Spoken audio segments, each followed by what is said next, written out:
So just even those little things around the house. So helping with chores around the house, setting up successful opportunities at school, being able to be involved in their self-care to whatever level they can be involved in their own self-care. And then a big one for me that I talk about a lot to people is competition. I do believe that competition is this kind of innate human need to be competitive. And I feel like with our kids with disabilities, I feel like sometimes we don't always respect that need for competition because we feel like our children cannot compete. So we take that away from them, sometimes not wanting them to fail. But in that way, we make them feel like they're not competent either. They see that. And we need to set up situations for them where they feel competent. They feel like they've done a good job. They feel like they've learned a skill.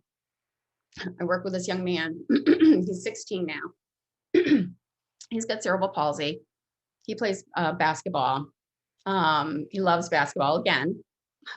He has cerebral palsy. And so being able to be competitive, but he belongs to a club locally that a lot of athletes belong to. So his mom was telling me the story. I think they ran into like Jeff Bagwell at their one of the clubs. So he was, playing with this kid, and she said you would have thought they started playing basketball. It's like you would have thought he was like James Harden. He was like dribbling the basketball, and he was like going back and forth. And he was being competitive with this professional athlete that was with him.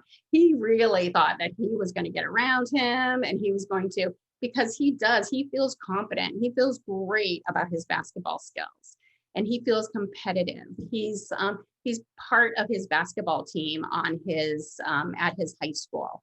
And he practices with them. Last year, one of the end game, they put him into the game at the end, and that was the best day of his life, being in that basketball game. He felt good. He felt confident. He felt like he could compete, and it was a really important moment for him.